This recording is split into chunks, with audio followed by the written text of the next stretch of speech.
보겠습니다. 여호수아서 8장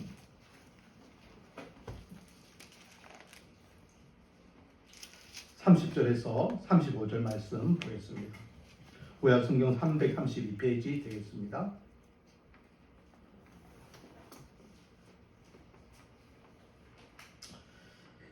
30절부터 대독합니다. 그때에 여호수아가 이스라엘의 하나님 여호와를 위하여 에발산에 한 제단을 쌓으니라.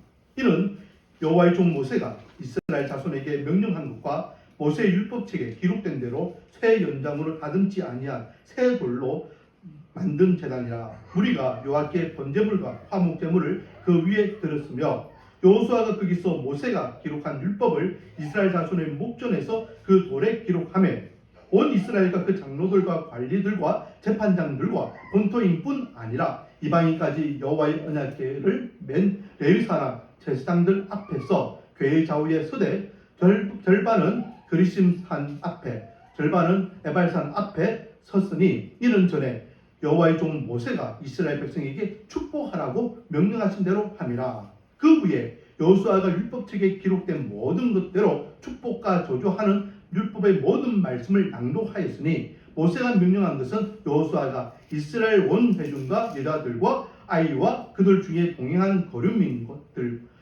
거류민들 앞에서 낭독하지 아니한 말이 하나도 없었더라. 아멘. 할렐루야. 오늘도 계속해서 5일 타양 예배를 통하여 하나님 앞에 영광 돌리는 우리 사랑하는 성도님들 한 분 한 분 머리 위에 하나님의 한량없는 은혜와 축복이 가득하기를 주님의 이름으로 축원드립니다. 오늘 본문에 보니까요 30절 첫 단어가 무엇으로 시작합니까? 그때에. 자, 그때가 언제입니까? 그때가 언제일까요?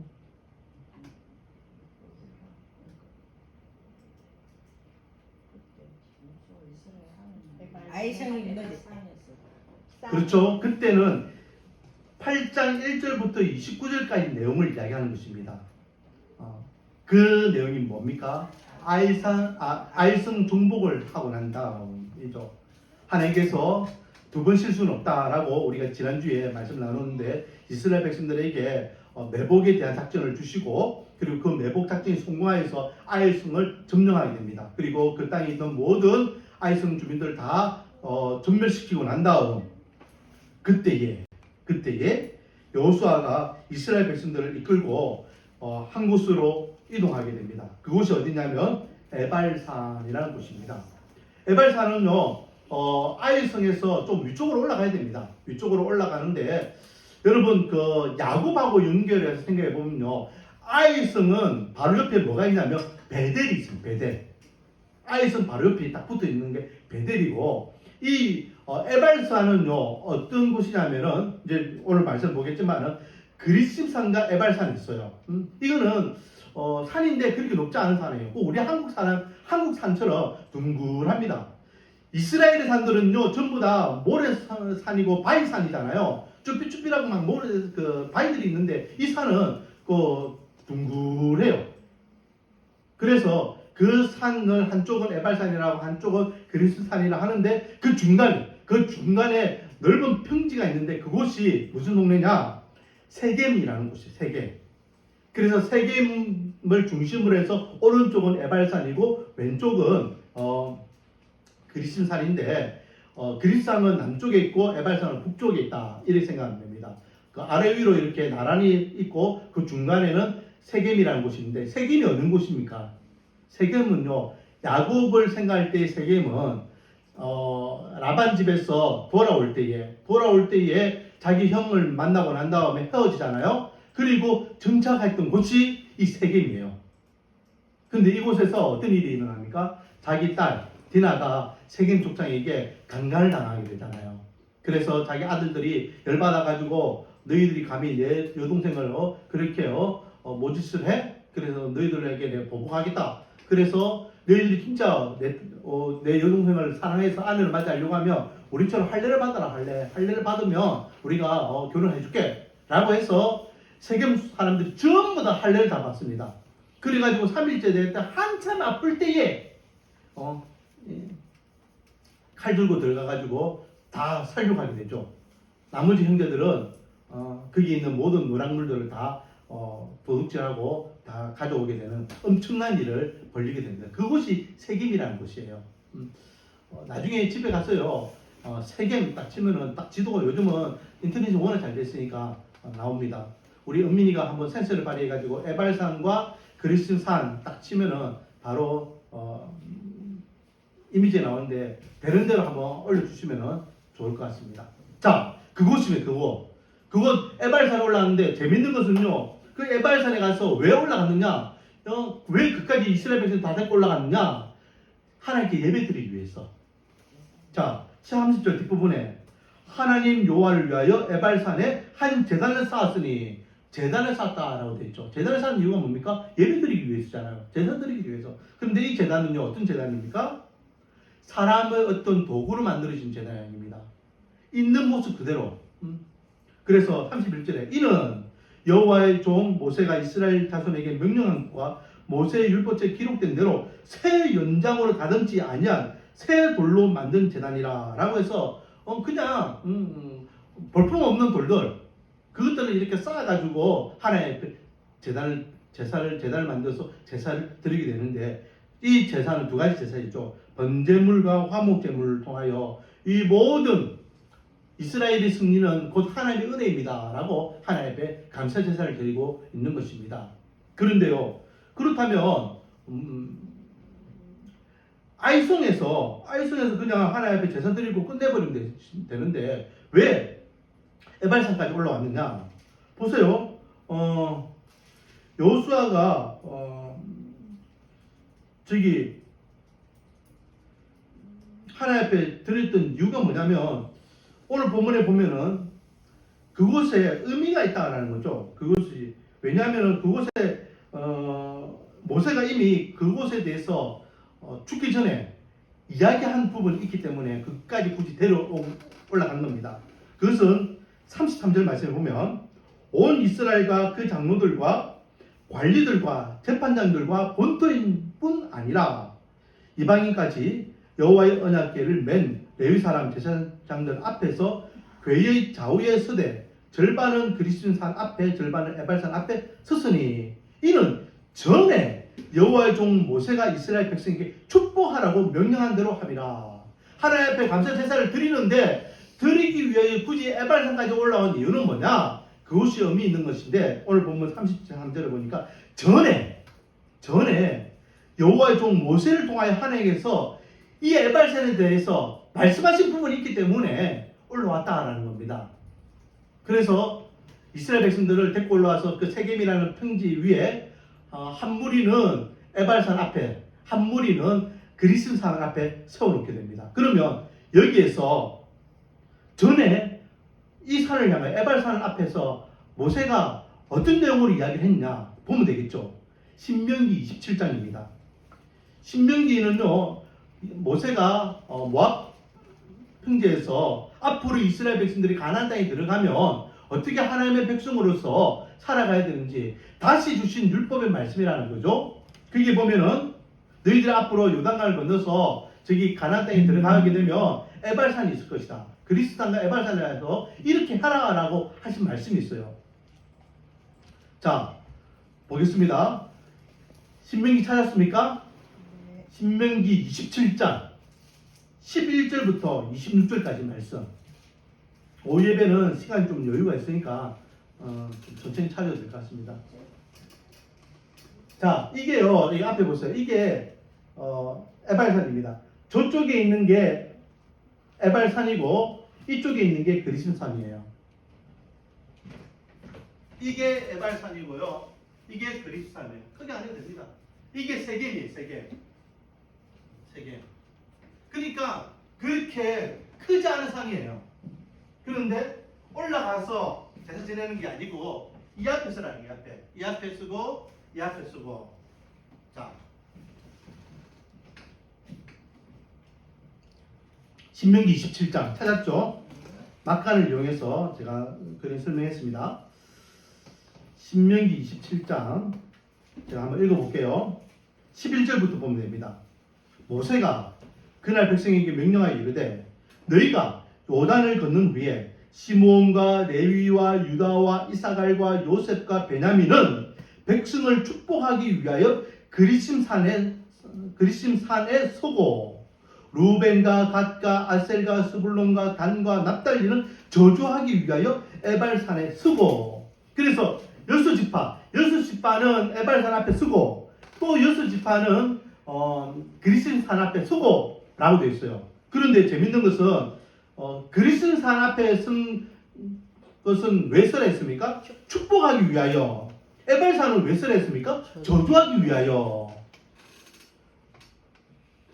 거기에 대한 말씀이 쭉 기록되어 있습니다. 그래서 이 말씀을 보면은 그러면 에발산은 저주하기 위한 산이네. 저주산이네. 루벤, 갓, 아셀, 스볼론, 단, 납달리는 저주받은 지파네. 라고 추측할 수 있잖아요. 그렇죠? 그럼 오늘 본문에 보면은 이제 반반씩 나누어서 서서 거기에 이제 전에 모세가 이야기했던 대로 그렇게 축복과 저주에 대해서 말씀 나눈다 돼 있는데 오늘 본문에는 어느 족속이 어디에 나있다 돼 있지 않지만 신명기에 보면은 딱 나눠져 있다라는 거죠. 에발산 앞에는 루벤, 갓, 아셀, 스불론, 단, 납달리 그리고 그리스산 앞에는 시몬과 레위, 유다, 이사갈, 요셉, 베냐민 이렇게 나눠졌다라는 것을 알 수 있습니다. 근데 여기서 우리가 다시 기억해야 됩니다. 오늘 본문을 통해서요. 하나님께서 우리에게 주시고자 하는 첫 번째 메시지는 하나님은 하나님의 백성에게 축복하기를 원하시는 분이다. 여러분, 저와 여러분을 구원하신 하나님께서 저주하기 위해서 구원하셨을까요? 축복하기 위해 구원하셨을까요? 이스라엘 백성들을 광야에 애굽에서 구원해서 가나안 땅에 인도하시는 하나님께서 가나안 땅에 굳이 데려가가지고 에발산 앞에 굳이 세워가지고 그 여섯 족속을 지파를 저주하기 위해서 그렇게 출애굽시켜가지고 가나안 땅에 데려갔겠습니까? 저주하기 위해습니까? 축복하기 위해습니까? 가나안 땅은 여러분 축복의 땅입니까? 저주의 땅입니까? 그런데 왜 여섯 지파에게는 에발산 앞에 서서 저주하기 위하여 너희들은 여기 서라. 나머지 여섯 지파는 내가 축복하기 위하여 너희들을 그리스도산 앞에 세우겠다라고 이야기할까요? 오해하면 안 된다는 거예요. 하나님의 말씀을요 잘못 해석하고 오해할 수 있습니다. 야, 하나님은 저주하는 지파도 있고 축복하는 지파도 있네. 야, 누벤과 이런 지파들은 이미부터 저주받은 지파야. 그렇게 생각하면 된다 안 된다? 안 된다. 자, 그러면 왜 그리스도인과 에발산을 나누어서 세웠느냐? 하나님께서는요 이스라엘 백성들을 뭐 하기를 원하신다? 뭐 하기를 원하신다? 축복하기를 원하신다. 자, 33절 제가 다시 한번 천천히 읽어볼게요. 온 이스라엘과 그 장로들과 관리들과 재판장들과 본토인뿐. 이때 본토인은 누굽니까? 본토인은 가나안 족속들을 이야기하겠죠. 이미 그 땅에 살고 있던 사람. 그런데 가나안 족속들은 이미 다 여리고도 멸절당하고 아이성도 멸절당했습니다. 그러면 이 본토 이스라엘 백성들과 함께하는 본토인은 누가 있을까요? 지금 이스라엘 백성들과 함께하고 있는 본토인은 누가 있을까요? 이스라엘 백성들과 함께하고 있는 가나안 사람들은 누가 있을까요?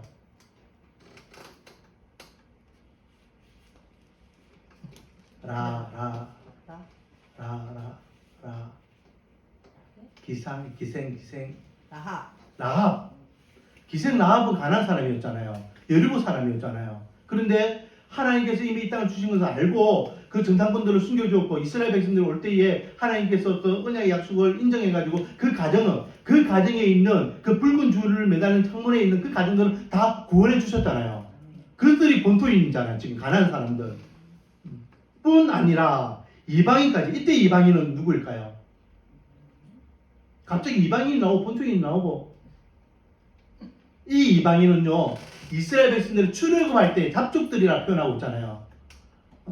이스라엘만 출애굽한 게 아닙니다. 이스라엘을 출애굽할 때에 하나님께서 열재앙을 내리실 때에 야, 이스라엘 하나님 진짜 하나님이구나, 참 하나님이구나. 애굽에 수많은 신들이 있는데 하나님 앞에 여호와께 이길 수 없구나. 그 가짜고 진짜 하나님은 이스라엘이 여호와구나. 그래서 그들이 여호와 하나님을 인정하고 하나님의 그 메시지를 따라서 같이 출애굽한 무리들이 있다라는 거죠. 그리고 그들이 광야 40년을 같이 생활했고 가나안까지 지금 들어가는 겁니다. 그 이방인들 까지 여호와의 언약궤를 맨 레위 사람 제사장들 앞에서 궤의 좌우에 서되 절반은 그리심산 앞에 절반은 에발산 앞에 섰으니 이는 전에 여호와의 종 모세가 이스라엘 백성에게 축복하라고 명령한 대로 함이라. 자, 여러분, 좀 여호수아에서는 다른 말을 하고 있습니다. 34절은요 신명기 27장 말씀을 이야기하고 있거든요. 그 위에 여호수아가 율법책에 기록된 모든 것대로, 여기서 율법책에 기록된 모든 것은 신명기 말씀을 이야기하죠. 거기에는 축복과 저주하는 율법의 모든 말씀을 낭독하였다라고 되어 있죠. 그런데 33절에는 뭐라 되어 있습니까? 에발산과 그리산을 나눴는데 뭐 하기 위해서? 이스라엘 백성에게 뭐 하기 위해서? 이스라엘 백성에게 축복하라고 명령한 대로. 여러분, 신명기 27장에서요 에발산과 그리산은 축복과 저주를 이야기하는 것 같이 보이지만 하나님은 축복을 말씀하고 계십니다. 축복을. 그래서 여호수아가 이제 시간이 지나가지고 진짜 가나안 땅에 들어와가지고 에발산에 와가지고 이제 야 하나님께서 모세를 통하여 그때 에발산에 가면은 에발산과 그리산 앞에 나눠가지고 쓰라 하셨다. 그러니까 빨리 그 족속대로 나눠 써라 라고 하면서 이야기하기를, 하나님께서 우리에게 주신 말씀은 축복 저주 따로따로 말씀하신 게 아니라 축복에 대한 말씀이다 라는 걸 가르치는 겁니다. 그러면 이스라엘 백성들이 복 받을 수 있는 유일한 방법은 뭘까요? 이스라엘 백성들이 복 받을 수 있는 유일한 방법은 뭘까요? 하나님의 말씀 지키는 겁니다. 내가 너희들에게 모세를 통해 준 율법을 지키면 내가 축복이다. 하지만 이 말씀을 거역하고 가나안 조속들처럼 그렇게 우상 숭배를 하고 하나님을 배반 배신하고 말씀을 어기면 너희들 같이 앞서 저주 내릴 것이다 라고 경고하시는 거예요. 사랑하는 성도 여러분, 하나님은 저 여러분을 구원하신 이유가요 복 주시기 위해서입니까? 저주하고 심판하기 위해서입니까? 복 주시기 위해서예요. 할렐루야. 그러므로 우리는 하나님의 말씀을 쫓아 나가기만 하면 은혜의 복을 받는다. 무조건 받게 돼 있다. 그게 약속입니다. 그게. 그렇지만 하나님의 백성이라고 이야기하면서 하나님의 말씀을 거역하고 하나님의 말씀을 외면하며 살아가면 하나님은 가차없이 진노의 차를 들어서 혼주곤 내시겠다. 그게 우리가 그제까지 말씀 나눴던 스가랴의 말씀에서 하나님의 심판에 대한 말씀 우리가 기억할 수 있잖아요. 이스라엘의 포로기는 이스라엘 멸망하여서 70년 동안 포로 생활한 것은 하나님께서 하나님의 말씀을 바로 따르지 못하는 이스라엘 백성들에게 어떻게 진노하시는지 그걸로서 우리에게 가르쳐주는 말씀이에요. 여러분, 복 받기를 원하십니까? 저주 받기를 원하십니까? 하나님께 잘했다 칭찬받기를 원하십니까? 하나님께 못했다고 혼나기를 원하십니까? 모든 사람이 다 칭찬받기를 원하고 복 받기를 원할 겁니다. 방법은 하나밖에 없습니다. 하나님의 말씀을 붙잡고 살아가는 것밖에 없습니다. 제가요 설교할 때마다 모든 본문에서 계속해서 강조하는 게 하나님의 말씀대로 살아가자는 거예요. 그게 정답이기 때문에 그래요. 정답. 다른 답은 있다 없다? 요즘 수능이나 요즘 고등학교 중고등 아이들 시험 치면요 옛날에 우리 때는요 시험 치면 답이 하나밖에 없었어요. 근데 요즘은 답이 2개, 3개도 있어요. 그 시험 치는 게 더 어려워졌어. 그렇지만은 믿음 생활, 신앙생활 하는 데 있어서 답은 하나밖에 없다. 따라하겠습니다. 하나님만이 답이다. 예수님만이 답이다. 말씀만이 답이다. 그러니까 제가 그 답을 이야기할 수밖에 없는 거예요. 그래서 이 문제를 이야기해도 답은 하나님, 저 문제를 이야기해도 답은 하나님, 창세기를 이야기해도 하나님 말씀 이야기해야 되고, 여호수아를 이야기해도 하나님 말씀 이야기해야 되고, 시편을 이야기해도 하나님 말씀을 이야기해야 되고, 고린도전서를 말해도 하나님 말씀을 이야기할 수밖에 없습니다. 그게 답이기 때문에. 오늘 칼럼 읽어보셨습니까, 여러분? 칼럼 제목이 뭘까요? 시작! 약속. 세상의 약속은요 상황과 시간이 지나면 바뀔 수 있습니다. 그러나 하나님의 약속은 바뀐다 안 바뀐다? 안 바뀝니다. 성경을 신구약으로 나누는데 그 신구약의 뭘 의미합니까? 구약은 옛 언약, 신약은 새로운 언약. 하나님께서 우리에게 주신 약속이라는 거예요. 그 약속의 말씀이 이 성경 말씀이라는 겁니다. 그렇기 때문에 우리는 이 약속의 말씀을 신뢰하며 믿고 나가는 것입니다. 그러므로 모세의 하나님이 다윗의 하나님이고 요수아의 하나님이고 다니엘의 하나님이고 바울의 하나님이고 베드로의 하나님이고 오늘날 저와 여러분의 하나님 되시는 겁니다. 할렐루야. 자, 그러므로 하나님은 이스라엘 백성들에게 저주가 아니라 뭐 주시기를 원하시는 분이다? 축복해 주시기를 원하는, 복 주시기를 원하는 분이시다. 여러분, 저는요, 우리 교회 성도님들이 다 복 받기를 원합니다. 건강의 복, 물질의 복, 자녀의 복, 관계의 복, 승승장구하는 형통의 복, 아멘도 아멘도 안 하시고 건강의 복, 자녀의 복, 물질의 복, 이 모든 세상 사람들이 이야기하는 성공이나 그 복을 우리 성도님들 다 누리기를 원합니다. 그런데 그것은요, 기복신학이 아니라 하나님의 말씀대로 잘 신앙생활 하기만 하면 복 주신다고 약속하셨거든요. 그러므로 다른 거 하지 마세요. 다른 거 할 필요가 없습니다. 말씀대로 살려고. 오늘 아침에 다윗을 이야기했잖아요. 다윗은 어쨌든 실수하고 실패하는 사람이었지만 어쨌든 하나님 말씀 붙잡고 살아가지고 나름대로 노력했어요. 우리도 그래 해보자는 겁니다. 그러면 하나님께서 반드시 은혜의 복을 주실 줄 믿습니다. 두 번째 우리에게 주시는 교훈의 말씀은요, 이렇게 하나님의 말씀을 붙잡고 나가는 하나님의 백성들, 저주와 축복, 분명히 하나님께서 그 기준을 딱 제시하고 있는데 여기에 예외자는 있다 없다? 예외자가 있다 없다? 있다. 없다. 하나님의 말씀에 예외자는 없습니다. 자, 그래서 그러면 33절 계속해서 이야기했고, 제가 본토인이라고 이방인이라고 이렇게 구체적으로 이 의미가 뭐 어떤 사람들 이야기하는지 이야기했지만은 35절에도 보면요, 모세가 명령한 것은 여호수아가 이스라엘 온 회중과 여자와 아이들과 그들 중에 동행하는 거류민들 앞에 낭독하지 아니한 말씀이 하나도 없었다라고 하면서 신명기 27장 말씀을 낭독했다는 겁니다. 척주와 축복과 저주에 대한 말씀을 낭독했다는 겁니다. 근데 그 말씀을 듣는 사람들이 누구였습니까? 온 회중, 여자들, 아이들, 그리고 그들 중에 함께 동행하고 있는 거류민들, 모든 사람들, 지금 이스라엘 무리들, 이스라엘이라고 이야기하면요, 여러분 화내지 마십시오. 이스라엘이라고 하면은 20세부터 50세 이 층을 대부분 이스라엘이라고, 남자들, 전투할 수 있는 장정들 위주로 이야기하는 겁니다. 여자들과 아이들은 이 수에 들어간다 안 들어간다? 안 들어가요. 그래서 이 이스라엘 백성들에게 주신 말씀이 그러면 남자들에게 주신 말씀이네. 저 무시반들한테 주신 말씀이네. 라고, 야, 그 말씀은 우리하고 관계없어. 나에게 주신 말씀 아니야. 우리에게 주신 말씀이 아니야. 여자들이나 어린 20세 이하의 어린아이들이나 아니면 또 나이 많은 사람들이나 이 말씀은 우리하고 관계없는 말씀이야. 이 말씀은 이스라엘 사람들에게 주신 말씀이잖아. 우리는 이방인이야. 우리에게는 관계없는 말씀이야. 라고 핑계댈 수 있습니다. 하지만 분명히 뭐라 말씀하십니까? 이스라엘 온 회중, 남자들 중심 온 회중, 여자들, 아이, 이스라엘에서 예외자가 있습니까? 없습니까? 없어요. 또 그뿐만 아니라 그들과 함께하고 있는 모든 거류민들, 아예 통칭해서 거류민들, 함께 걸어가고 있는 사람, 함께 동행하는 사람들, 이스라엘과 함께 그 무리에 뒤섞여 같이 살고 있는 사람들 다 통칭하는 겁니다. 아까 전에 이야기했던 본토인들, 라합의 가족들, 그리고 그 외에 이스라엘 출애굽을 할 때 함께했던 그 잡족들, 잡족이라 표현하고 있지만 이방인들입니다. 그 모든 사람들 다 포함한 거류민이라고 표현하고 있어요. 하나님의 말씀에 예외자는 없다.